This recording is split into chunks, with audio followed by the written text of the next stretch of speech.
hunting, fishing, cooking, camping, conservation, travel, gardening, photography, family. Family. Family. family. This is the Outdoor Rules Podcast.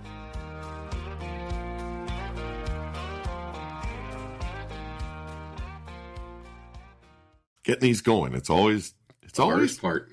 It really is. Okay, here we go. So there we were. It was opening day of deer season, 2002. This is how we're starting this? This is how we're starting this. Mark and I were in tree stands, 2 tree stands, in a cherry tree with 3 trunks. So a common trunk and then 3 equal-sized trunks coming off of that. And it was the perfect place to set up multiple tree stands because when you got up like 15 feet, they were, 5 feet apart, trunk to trunk or something. And I was slightly above Mark. Now, I know that this was 2002 because that was the first year of Pennsylvania's antler restrictions on deer. Right, Mark? Sure. It was also the last year that Mark was eligible to be a youth deer hunter in Pennsylvania. Which meant what, Mark? I was 15. And Well, I didn't have to follow antler restrictions. Right. You were exempted from the antler restrictions because you were young enough. Correct. So we decided to hunt together that year. You were tug out. No, well, you had your buck. I don't. Well, no, that ends up being part of the story because I shot a deer that day. Right, but you didn't have a buck tag. You shot your buck. That was your born to kill year. No, that was earlier. Was it? Yeah. Oh. I think I could have killed a buck that year. I think I just wanted to hunt with you. I don't think so because we went out west. We went to Western PA then and I shot a buck and you weren't buck hunting. We definitely did that too, yes. Anyway, Tim makes fun of us for always getting in arguments during these stories. I'm not trying to argue. Regardless. I had a tag. You may or may not have had a tag. As my grad school roommate would say, you're not trying to argue with me, you're just telling me I'm wrong. Exactly. Okay. So, we are hunting together. Mark has a rifle. You have Matt's 257 Weatherby Magnum. Correct. I have my single-shot handgun and a video camera. Correct. And this spot that we're in, it's in a clear cut, so it's pretty thick, but it's a spot that Dad has killed a couple of nice bucks from in recent years. Correct. Recent to when we were hunting. And Dad is hunting about 200 yards away from us by himself. Right? Correct. What happens? You're really bad at recording video with a video camera. Okay, we can start with my screw up. Well, we get the first light and heard of probably 6 deer. I think it's about what it was. I mean, I was pretty focused, but on the singular buck that was with him, a nice 8-point came out. A really nice 8-point. A really nice 8-pointer. And I mean, we're talking 140 inches, which for upstate Pennsylvania at that time was a very large whitetail. Yeah, I don't even know if he was that big, but he was really nice for northern Pennsylvania. And it was by far the biggest deer I'd ever been around in the woods. Buck I'd been around in the woods. Me too. And the blasting commenced. The first shot, we thought we saw him buckle. And then after that, but he didn't drop. And Mike said, just keep shooting. And I think I ended up shooting 4 rounds at him. We agree on that. And he then moved off from the spot. He was on kind of an edge of thick stuff, and he moved off and went directly to Dad, who then shot him. Those things are true. Those are facts. My recollection is he came off the ridge above us, and we knew he was coming, and you had time to get ready, and he stopped at about 45 yards in a pretty good opening. The exact direction my tree stand was facing with the shooting rail. I mean, I could not have been broadside, could not have been, maybe a little quartering too, but yeah, pretty perfect. Pretty perfect.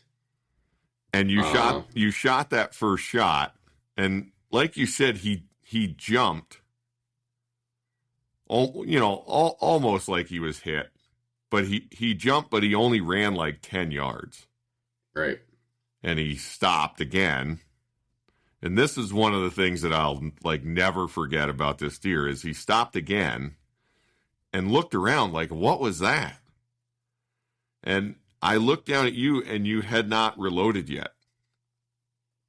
And I said, Mark, shoot again. And when you lifted the bolt handle, it clicked. And he looked right at us, just like locked on us.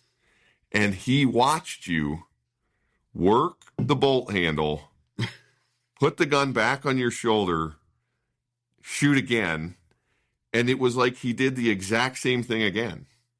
Yeah. He jumped, he ran 10 yards, and he stopped. And that repeated itself until the fourth shot when you were out of bullets.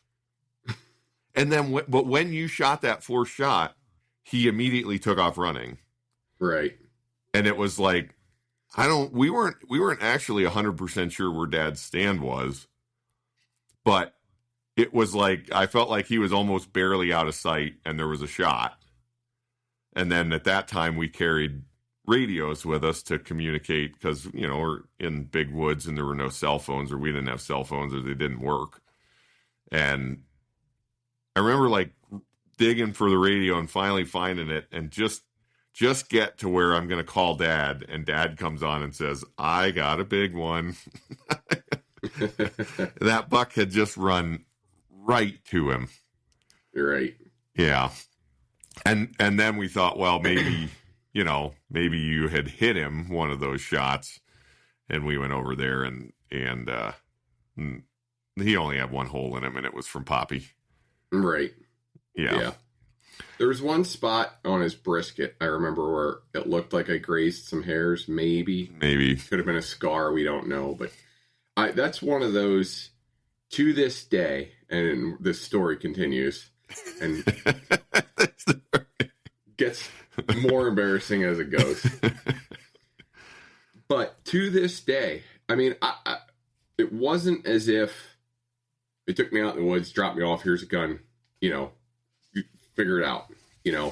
We grew up shooting pellet rifles from the time we were, BB guns from the time you could work one, pellet rifles and trying to go out and shoot rats at our friend's house and with pellet rifles in their barns. I'd shot deer at that point. It wasn't your first deer. I'd killed a buck. And I go back and I rack my brain, it's burned in there. I have absolutely no idea what I was doing, what caused it. You've said before you think I was shooting at antlers. And I did shoot a buck then at your friend's farm at a pretty sizable distance. Oh yeah, like 150 yards. And I hit him in the head. So I don't know, maybe I was doing that, but I didn't think. Were those deer moving? What at Ed's place? And yeah, no, they came out and they stopped. It wasn't like it was pretty quick shooting. Okay. And maybe that's what I was doing, but I didn't do that with any of the deer I'd killed prior to that. I don't know. Yeah. I have no idea. Well, I watched all of that through the viewfinder of the camera that I had all of the big buck, all the shooting I watched through the viewfinder of the camera. But I never hit record. So Mark missed the deer, Right. and I missed getting any footage of it, which I wish I wish we had it just so we could see if we could see where any of the shots went. So it's bad enough getting to go over to my dad's house and look at that deer every time I'm over there and think, that was the deer I missed 4 times. Yep. I don't need video evidence of it. So then the rest of the day, we helped Dad gut the deer, and then I helped him drag it to where it was all downhill for him to the truck. Right. And I came back, and when I just got to where I just thought I should be able to see you in the woods, boom, you shot again. And I thought, oh, God, he's shooting at me. And you were in orange, so I was in orange. We were both in orange. And I got behind a tree, and you shot again. And then I thought, oh, he's not shooting at me. He can't see me. So I took a big step out where I could see you. And then I saw you shoot 2 more shots. And then you stopped and you put the gun down. And I remember I probably let 10 seconds go by. It felt like a long time. And I was like, I was probably 50 yards from you. I was like, Mark. And you turned around and looked at me. And you're like, what? And I'm like, what happened? And you said, I'm shooting at a spike buck. And I was like, okay, did you get him? He said, I don't think so. Can't you see him? Like, you should have been able to see him. He was close enough. Like, what? Like, I can still see him. He's standing right there. Can't you see him? Like, and I was downhill of you. So I was like, no, I can't see him. They're like, are you out of shells? Like, I have 2 in my pocket. And I'm like, shoot him again. You shot those 2 at him too, and somehow never cut a hair. It was again. Yeah. I have no idea. No good, very bad day of deer hunting. Yeah. And then I did. We ended up. I think I went to Dad's stand then. You did. Mm-hmm. Eventually, I think Dad came back or something and hunted with you, and I went to Dad's stand. I don't know what happened, but I ended up getting a doe with my pistol that day, my first handgun deer. With a contender. Yeah, 30 barrel on your contender. 30, yep. Anyway, obviously we're doing something just a little different today. Thought we'd start with a story here. If you're still with us, everybody, welcome to the podcast. It's just Mark and I today, so just Mike and Mark today. I thought it would kind of be fun to do an episode where we dove in a little bit just to one member of the group, and so I wanted to talk to Mark today. If you've been following along, you already know that Mark's the youngest brother, and he's quite a bit younger. Mark, how much younger are you than Matt and I? Well, I'm 38, right? Yeah. Kate is 40, just turned 42. I'll be 39 in August. Kate just turned 42, and that's 3 years from you to Kate. Yeah, I'm 44. Okay, right. So, and then Matt's 46. He Right. just turned 47. So you're like Not. you're just over 6 years younger than me, and like 9.5 years younger than Matt. Right. Right. We will be all 40 for a short spell. All in our 40s for a short spell. Right. And so, I guess I think it's got to be kind of interesting what your perspective on growing up in the family was, just from the standpoint of being the youngest. What was that like? Like, what's your perspective on being the youngest of the brothers? I mean, the youngest of all the siblings, but how do you think your experience and outdoor experiences were different because of that? Well, I mean, at the start, from, I don't know, what age you think you can start doing stuff and following your brothers? I'm 4, right? 5. You guys are then, in your double digits. You're probably 8. Matt's probably 11. So I'm a boat anchor. I'm a pain. I want to go with my brothers, and at that age, understandably, might not have wanted to be what you necessarily wanted. I just held you back. But I would say that the desire to be afield with you guys was always there. From a young age, I just wanted to tag along. I remember, I would have to guess I was in the 3rd or 4th grade when I got to go goose hunting with you guys the first time, standing in a cornfield in northern Lebanon County, and just dogging for you. Birds were hit and go find them. So, and that was a great time. And then it became dove hunting, going over to the Kreider's farm to shoot groundhogs and rabbit hunt, and here's thick stuff, go through it. Our parents didn't ever want dogs, so I was the next best thing, I guess. But I will say, it was great. Not to toot your horn too much. You don't need a bigger head than you already have, but you did always include me, as much as you could.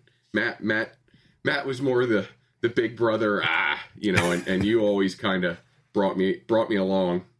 So I've always appreciated that about you, Mike. But I did get kind of, it was kind of training in both worlds in a way. It surely was a little different in that, you guys, when you were up at camp, I was at home with Mom and Kate.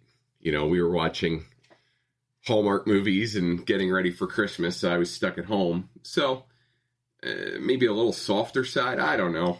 A little more of Kate's tutelage, I guess. But always wanting to be there, always wanting to be with you guys. So, yeah, I feel like there were moments for me growing up with Matt as the middle brother, as the younger brother. I'm only 2.5 years younger than him. And, there were definitely moments where I felt, left out of things, or Matt and a friend, would leave me behind. But those moments weren't all that common, especially like a little bit later as I get into high school or whatever. So with Matt, I felt much more like a contemporary. Like, we learned a lot of stuff together. We took on a lot of the kinds of hunting that we did together. We kind of built out the whole waterfowl thing that we did for a long time, as a team with other people like Dan Kreider and Paul Metley and other folks. But with you, it felt a lot more like mentoring. You know what I mean? Yeah. And so I feel like that's one of the big differences, not anymore by any means, but one of the big differences from when we were kids was I felt more like a mentor to you and more like a contemporary to Matt. I don't mean from your perspective, I mean from mine. Right. No, I would agree. And I would say that you've always been more willing to jump into new ventures, and probably that helped Matt move along with some things, that you were more open and willing to try something new. And then once you got the hang of it, bring all of us along. Honestly, here we are podcasting. Here we are. But a lot of stuff you know, Dad was a huge influence on all of us. Pop Grant was a huge influence on all of us. But till we came of age, Dad didn't do a ton of small game hunting. Right. He didn't waterfowl hunt. He deer hunted. They always, you guys always did a snowshoe hare trip to Upper Pennsylvania every year. But for the most part, Dad started doing that stuff again once you guys got into it to come along. But it wasn't something he sought out necessarily on his own. Right. So as much as I learned from Dad, especially about deer hunting, because he's a very good deer hunter. He was one of the more successful public land deer hunters I knew growing up. And that's not trying to brag or sound pretentious in any way, but he was pretty decent at it. And turkey hunting. He was quite a good turkey hunter. Which I never got into. I know you did, but that was one thing I never did with him. I didn't do as much with him, but yeah, if it was going to shoot our shotgun, shoot claybirds, shoot, pigeons, dove hunt, for the most part, until you moved to college, I was going with you. My first experience driving a manual truck, I should say, was in the Criters Lane. I don't know if you remember that. Oh, but I remember. We got going uncomfortably fast at one point. Is my recollection of that. First, we got your old F-150. I had it against the rev limiter at one point, I think, before dumping the clutch. But that as far as hunting was as much you and Matt as it was anything. So it felt like we were tagging along. I was tagging along at times, sure, but I was always glad to go. I didn't let it bug me. Yeah. Well, I mean, I certainly was always tagging along with Matt as well, or there was a number of years there where it was just me tagging along, which honestly probably is one of the things that made me more of an assertive person. Like, if you want something, you got to tell people you want it and you got to fight for it, because, people aren't just going to give you what you want all the time if you don't ask. Yeah. What do you feel like as the youngest? Like, is there anything you feel like you really missed out on? I mean, I think that time with Pop Grant is always the thing that bugs me the most. I never got to hunt with him. I didn't get to drive with him. He passed away when I would have been 9 or 10. Our grandpas passed away in 96 and 99. Yeah. So, and everything happens for a reason. I know that. Because of that, Pop Bud, I was very young. Pop Bud really spent a lot of time with me then in those years after. And it's time that, who knows if I would have had, but I hold very special to me, that maybe I had a little bit more time with him than others because of that, could be, but I missed out on that. That's the biggest thing. Other than that, through my college years and my early years of my professional life, you guys were going out west. You were in Montana at that time. Money was a little bit of a different situation as you're younger, coming out of school and all that stuff. So I missed out on some of the out west stuff. But it wasn't like I wasn't invited or asked to come or attempted to be included. And we did get, in the later years before you left Montana, I got to do some hunts with you out there, which was great. Yeah. But other than that, no, any younger brother's going to say they feel like they missed out on some things, I'm sure, especially if they're as close with their brothers as we are. But I think that I'm just happy that we have all stayed as involved in the outdoors as we have. I know quite a few people who their siblings either never got into it or got into it and then got out of it because of whatever, this, that, or whatever reason. And I feel like we are as close because of this, because of the outdoors and our pursuits, than most others are. I mean, I talk to Matt twice a day, almost every day. And I feel like you're probably gonna say the same thing. And in archery season, I talk to Matt 3 or 4 times a day. Right. We talk on the phone before and after every hunt. Yeah.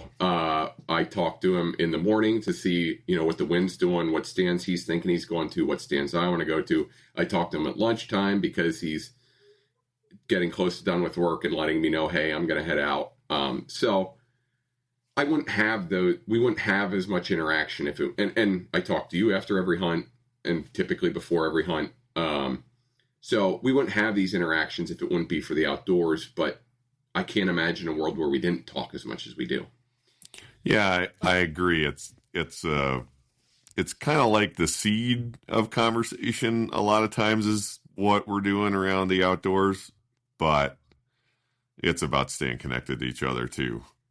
Absolutely. It's more than that. It's not superficial conversation just about which way the wind's blowing today for which stands, but no. And it's a conversation. I'm not going to speak for Matt, but if 6:30 in the morning, I'm getting in my car, I'm headed to work, and my phone rings and it's Matt. It's a conversation I look forward to every day. Breaks my drive up to work. And, obviously you're not in on that conversation at 4:30 your time, but, usually I tip, unless you awake.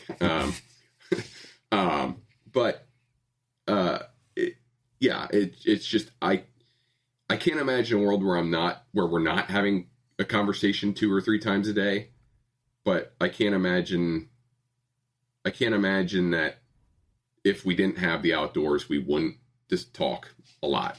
Right.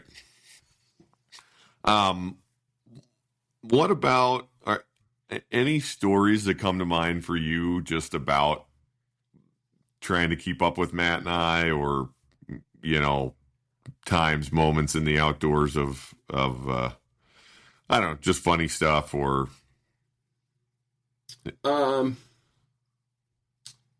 it was always, we're going, rabbit hunting. That was one of my first things. As a kid, going to deer camp, I looked forward to. Deer hunting, sitting around being bored. Yeah. Now, today, obviously, and it's a little different today. It's a lot easier today, I think, with cell phones and being able to constantly distract yourself from the boredom. Oh, yeah, you don't get bored. And you're also not 12 anymore. I'm also not 12 anymore. Pre cell phones, I started reading books. And that was huge for me. I didn't enjoy deer hunting until I started reading. And it actually made me a better hunter. I believe that. I think I'm more attentive reading a book than I am scrolling on my phone. So I try to make it a point in archery season to be reading and not on my phone. But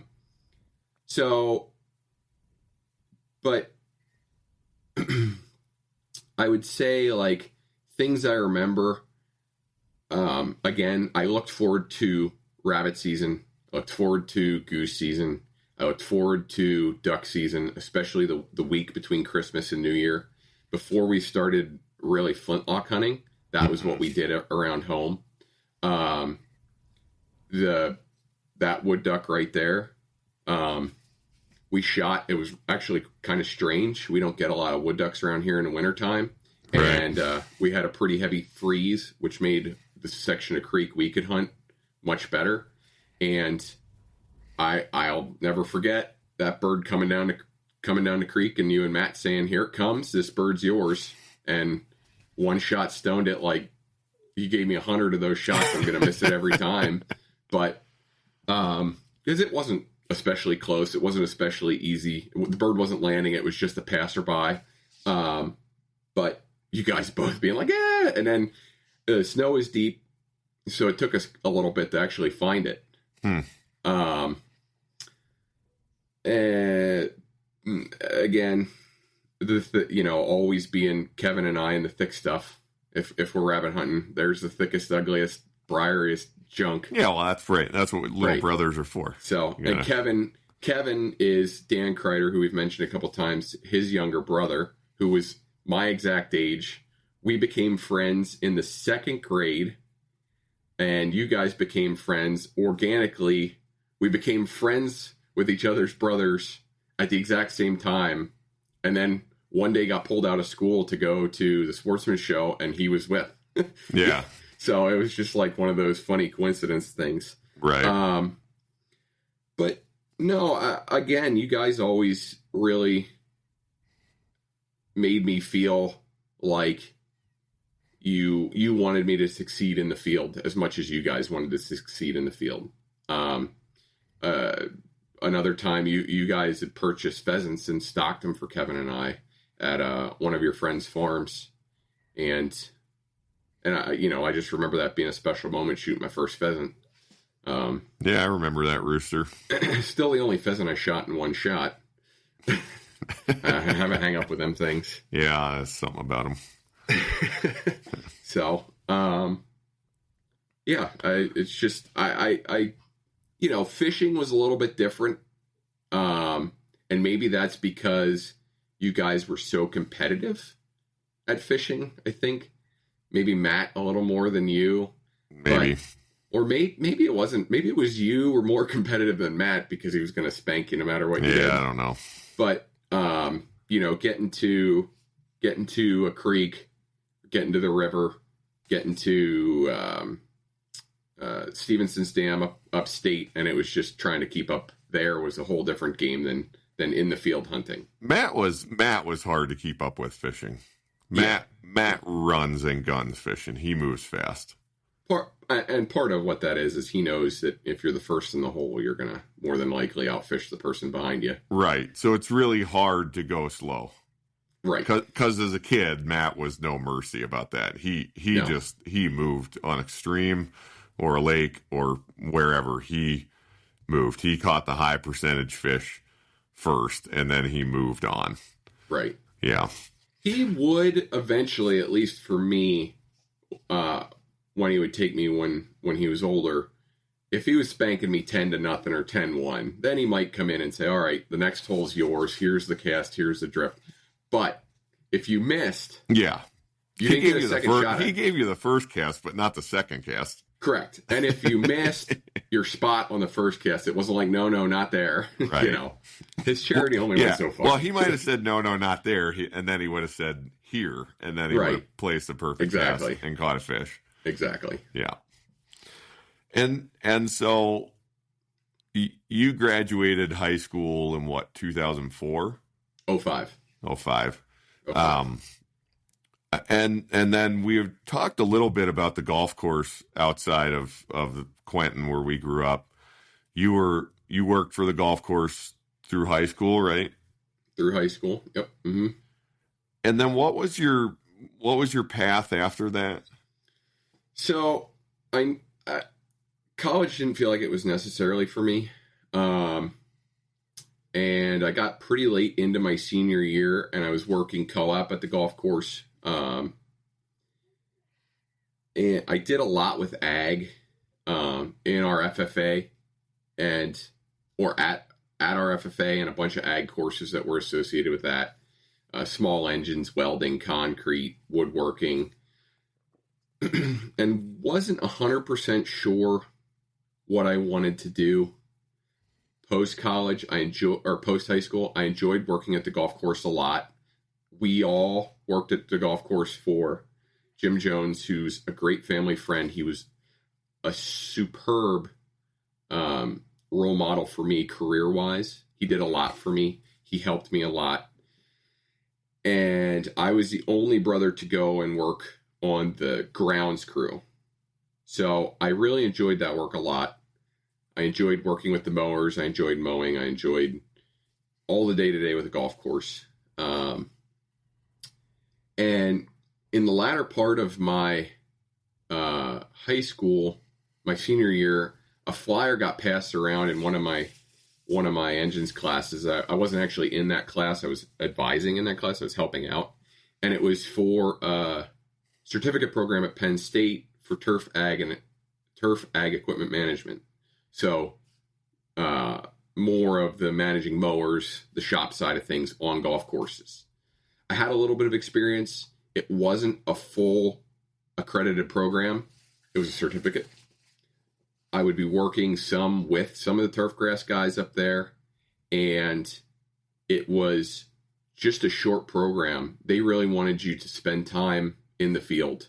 So we started in October and went to like April, something like that. And then immediately they wanted you on a job somewhere working in a shop on a golf course. Mm-hmm. So, and then a second year, and then that was it. That was the end of the certificate program. It was a 2-year program. Graduated from there, went to work at Lingelstown on a country club. Was there I didn't remember that. Mm-hmm, yeah. I was there about a year and some change, running a shop. And when I say running a shop, most golf course stuff, it's one guy in a shop. Yeah. You know, if you go up and you're on a big PGA course, of course, it's going to be many guys, or real high-end country clubs, it's going to be many guys. But everything my experience was just one person in the shop.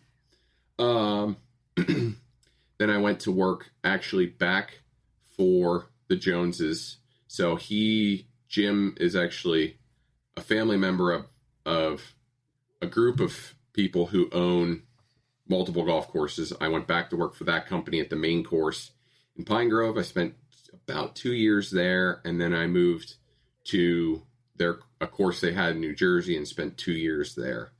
And actually moved out of the shop and was assistant superintendent. And then and that course was near Princeton, right? Near Princeton, yeah, just north of Princeton. Mm-hmm. So, and that we've talked in previous podcasts about hunting on the golf course in New Jersey. That's where that was. Correct. We had a good time, Matt and I. And I would say at that time, living in New Jersey, kind of on my own, living a bachelor life, had a lot of free time. That's when I really got back into archery hunting. I'd archery hunted some in high school. My friend Phil and I spent a lot of time doing it in the fall when we were both here. Once I moved away and was in New Jersey by myself, then I really switched gears and went hard into it. That's when I really fell in love with deer hunting again. And then from that job in New Jersey, you ended up moving back to Pennsylvania, kind of getting out of the golf course game, right? Yeah. Mm-hmm. Yeah. It's a tough industry. You have to be kind of fully committed to that being your life.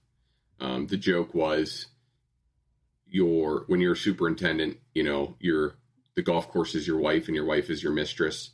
It's very hard to have a family. You miss a lot of things. I'd seen from my experience, my 8 to 10 years in the golf course, how hard it was to manage the family side of things. And I knew a family was something I wanted. So looked for a career change, came home and got a job working for a smaller equipment shop, and have been there 12 years now. You've been just in that role. I mean, just at that place ever since New Jersey. Correct. I've been the service manager there. I'm not wrenching. I'm managing more, right. Scheduling, stuff like that. And I guess you're living about what, 20 minutes from where we grew up? Yeah. Mm-hmm. Yep. So almost right on the nose. Same area. Mm-hmm. I wanted to ask you a little bit. I mean, just about highs and lows of your outdoor experiences. And I suspect that the story that I ambushed you with at the beginning of this was probably one of those low points. But what's something that stands out to you that you're most proud of from an outdoor accomplishment standpoint? And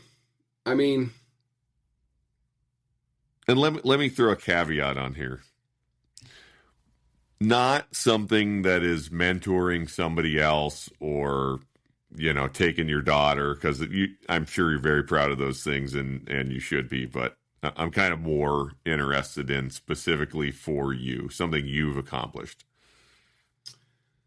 Yeah, I mean that's kind of my short answer is obviously CJ, fostering that love. But for myself, yeah, lows. I was young when I missed that deer. Do I know what I did wrong? Do I wish I could have it back? Of course. That's not in the grand scheme of things. Dad got to shoot a deer. We got to be there as a family with it. It stinks. I took my Lex spec at the cabin, but it's not like a low point. It's not something that I look back on and say like, oh man, that's really like, I never want to do that again. I'm going to miss a deer again. I know that.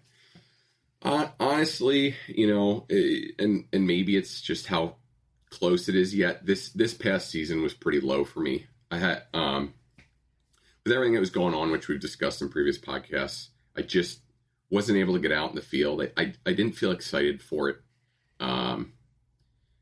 Some of the things that I'm starting to realize now, and my neurologist had told me this too, is when your eyes aren't working together, your brain is working hard to get that to function. Mm-hmm. And when that's happening, other things, the brain fog, the drive, even the desire to sit and have a conversation, it wasn't there. It was something I had to force. I'm feeling much better today than I was, I'm going to say, August to January at this point. Hopefully that continues. And I think I could manage it more now, but this past year, as far as lows, was probably one of the lower points. I mentioned, and maybe poorly, that I felt like I needed it or I deserved it to harvest a buck. And I passed up plenty of deer. It's not that I didn't have opportunities, but I felt like I deserve a big buck this year, and it didn't happen. And tough pill to swallow, but that's how life works, man. Like, you can't control that. You're not deserving of anything. Do I deserve being a relatively fit young man, deserve some weird disease that a small, a tiny percentage of the population gets? No, but it's what I got. Right. It's life. Not about deserving it or not. Correct. So yeah, that's the lowest point to me that I can think of. And again, maybe that's fresh, and maybe if it was closer to when I missed that big buck and when I didn't. But I've missed bucks. I've missed bucks since, and I missed a nice buck in Montana with the pistol. That kind of got screwed up from other people coming in on us. That deer would have come into us on a rope, and they kind of ran them off, and I took a shot that was lower percentage than I think I would have had. But I don't. It's the buck. I missed it. You're going to miss things. We all miss. Right. So I don't. Some of my highlights, stuff I look back on, things I'll never forget. That wood duck right there. The first pheasant I shot with my brothers. The buck I did harvest in Montana with you and Dad and Caitlin. There's a lot that I can get into. Time spent with our Dad's cousin Jeff. I used to hunt a lot with Jeff, hunting ducks and hunting pheasants. Mm-hmm. After you guys were in college or had moved away. Yeah, there's a lot. Being with Rachel when she's killed deer. I don't think that I have ever witnessed a better shot than you shooting that deer in Montana with a pistol. And what we're talking about is Caitlin, as a wedding gift, got me a 460 Smith & Wesson revolver as a hunting handgun because we hunted some places in Montana that were weapons restricted, and you couldn't use a rifle, and that was a good alternative. And I'd always kind of wanted to get a little bit more serious about handgun hunting. And Mark and Matt and Dad came out one year, and we spent quite a bit of time hunting with that handgun. And Mark, you crawled. How far did you crawl along that pivot line? I could not even guess. A long way. It felt like a mile. We were on block management in Montana, which block management is private land that's publicly accessible. So this was a place anybody could hunt. And these deer were out in a cut wheat field, so just in wheat stubble, no cover. And Mark crawled out to about 150 yards from them, and I had a scope on that 460. And man, you just made an absolutely perfect shot. Rested on a wheel, on an irrigation wheel line. At 150 yards with a pistol, you put a perfect shot in that buck. And I remember Caitlin and I were on the other side of the field from you, like watching it from a distance. And I remember watching that buck just run a half circle and tip over. And I was just blown away that you had pulled that off. It was really amazing. You really ought to be proud of that one. I'm proud of it for you. I was really glad he went down because I don't want to have to shoot that thing again. I had permanent hearing damage from that thing. Yeah, the 460 will hurt your ears if you're not wearing appropriate hearing protection. Well, and I was against those wheels are about, that thick, and then it's just a little wire spoke that comes down to the center of them. So I had the barrel resting on that spoke, so it reverberated through that wheel. It was just like long.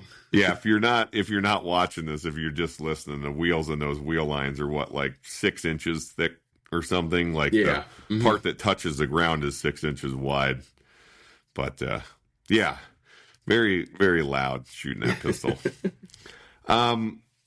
If money weren't an issue, what would be the outdoor experience? Like, what would be the one thing you would go do? I think I'd really like a moose. I'd really like the moose hunt. A big moose. It's always interested me. I've elk hunted. I've never elk hunted with a bow. I know everybody says once you do it, and I'm sure that would be. And again, I never turkey hunted a ton, so I never got that bug of calling them. And maybe it would be different if I was really into turkey hunting. But moose are kind of the thing. The sheep and the goats and that stuff, it's not my jam necessarily. But I think that would be, to have a nice big Yukon moose would be the thing for me. Yeah. And then what about, then that, not that that's totally unattainable, but doing that is the $40,000, $50,000, $60,000 kind of trip. What's something attainable that you hope to do? I've shot a couple mature bucks, what I would consider mature bucks, over 4.5. But nothing. We've discussed it before. We kind of get weird genetics on the property we can hunt in Lebanon. We have nice bucks in Potter County. They're harder to hunt, and I did shoot a big mature buck there, but it ended up being a 6-pointer. And I shot a buck with a drop tine here in Lebanon County that was older, but I don't have anything in that big 150-inch, nice symmetrical rack. So I think to get the opportunity to shoot a nice big buck with a bow is something I think that's obtainable, and I continue to pursue. It's what keeps me in the field, even on the days where I don't want to be there. It's windy, it's cold, I'm depressed. I've hunted a lot throughout a season, but knowing that I'm not going to shoot it sitting on my couch is what drives me forward. I was hoping you were going to say shooting an elk with a bow or shooting a Merriam's turkey. I see, and this is one of the things about turkey hunting is I've always worked in my career path has always been that spring is like there's no time off in the spring. Yeah. So I have turkey hunted a handful of times, maybe 3-4 times. I missed one once that busted and was running away. and I think I would enjoy it. I don't think I don't do it because I don't think I would enjoy it. It's just it's something that I've not been able to get into. And I've started putting in for Wyoming for elk. So I'll get there eventually. Yeah. What about fishing wise? Oh, I'd really like to get snapper fishing. If we're talking about things I haven't done yet, that's something that I would really look forward to doing. Most of the Florida species I'd like to get after. Tarpon, I think would be cool. And it's a once thing, I think. Snook, I'd like to catch some snook. We fished for them some when you and I were down there when you were in college. Mm-hmm. Without luck. So eventually I'll get to Florida or with you to Port Mansfield and we'll figure out the snapper fishing. Yeah. But other than that, as far as obtainable stuff, I'm still, I'm going to hammer after them 10-pound sheep's head. That's the goal. Yeah. Until I catch a 10-pounder, then it'll be a 15-pounder. I feel like for me, fishing is more about like having the time. Like, I understand where you're coming from with a moose hunt as like a big thing, and there's international fishing stuff or, big fishing stuff I want to do. But I would also really love to have a month to spend, right. At Cape Charles in Virginia or down at Port Mansfield, or really, have that kind of time to learn a place and a couple of species that, like the sheep's head. I think you know enough about that, and we've gotten enough of a flavor about it that it would really just take time to get really good and really dialed in on it. Yeah, and we're a group of Googans. We know that. But even some of the stuff I've seen, it doesn't seem like, and maybe it's that they just don't target them, but we've had good days. I think if you go down there and you catch 10 sheep's head, you're having a pretty good day. Oh, yeah. I don't think that, because you really you're fighting tides. So you're fishing for them in slacks. You can't just go down there and fish all day long and just specifically target them. As the tides run, it changes and it makes it much, much more difficult to do. So we've had good days, but yeah, I think you would find that we could really hone our skills and stuff like that. We've caught some cobia. That's another thing. I'd really like to get a keeper cobia in the boat. And sure, I'd like to catch a 10-pounder for myself, but Hunter caught one in the boat. A lot of that to me, I'm as happy as if you're catching a big fish or Hunter's catching a big fish. Well, maybe not Hunter. No, I'm kidding. And definitely not Matt. Definitely not Matt. He can go swimming for all we care. Or Dad. I'm happy if we're boating fish. I'm happy. Growing up, one of the things that I don't know that you guys did quite as many trips to Cape Charles as I did. No, I didn't. I haven't spent as much time there as you. And that was it was one of those timing things. You were off at college. Matt was in the position where he was working and starting a family, and time and money weren't as readily available. Dad had to take me along because I was of age and he was paying for it. So I spent a ton of time with Dave and Dad in the boat, and a ton of time in Cape Charles. I spent a bunch of time sitting in a hotel room because we went down there, and 1 out of the 3 days we could fish, it was too windy. Right. And at a young age, I said to myself, I'm going to have a center console. Like, I never wanted fancy cars. I never wanted a big house. I always wanted a center console boat. So when we went down there, I could build memories with my family and Dave and the people I love. And and I was looked up to Dave and I looked up to Dad because they were supplying those memories for me. And I wanted to be able to do that for the people around me. So I don't view, if we go out there and we catch a 40-inch cobia and it's Matt on the line, or it's you on the line, or it's me on the line, it's all of our fish, in my opinion. We're all working for the same goal when we're fishing like that. And that's one of the things I love about it. Bass fishing I could go bass fish 10 minutes from my house. I could go buy a bass boat. But there's something different about that to me than the saltwater experience, than my saltwater experience, at least. And that's why I gravitate so much more towards it and why I love it so much.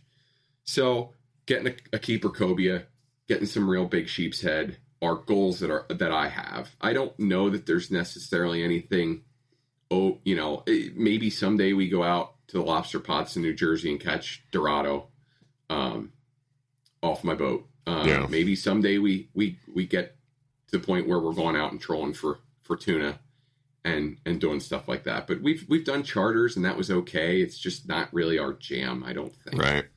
Yeah, I agree. So, I someday, if money's unlimited and I can do what I want, golden Dorado are really a fish that I think are really, really neat and I'd like to target. I've caught halibut. I'd love to go halibut fishing again sometime, which I'm sure I will. Yeah. I'm excited to hear how this experience goes for you. But I don't, there's not, as far as money as anything, I don't bill fish or whatever. I'm not something, same as, I guess the sheep and the goats is not something I necessarily feel like I have to go do. Yeah. Favorite wild game meal? Sheep's head ceviche. Nice. Good answer. What is a piece of outdoor equipment that you feel like you can't live without? Like something you just need to have? It's a hard question, right?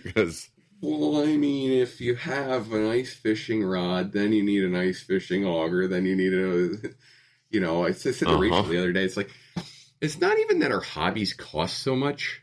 It's that there's so much gear involved. Like, I go on any trip and my truck is just full. Oh, it's so gear intensive. Like, that's in part how we do it.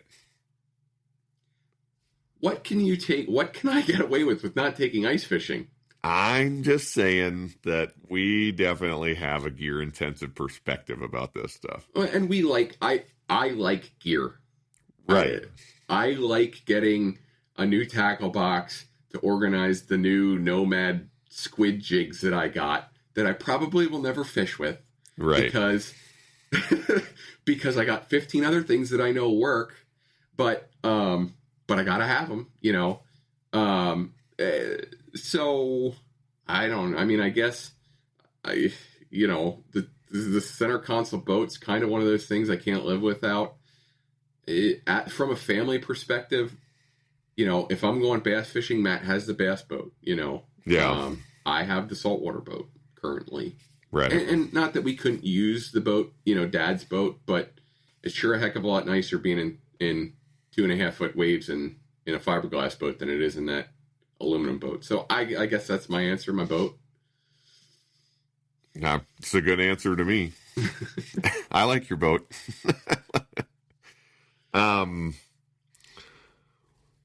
If there was something you could tell your younger self about the outdoors, about the experiences that you've had, what would it be?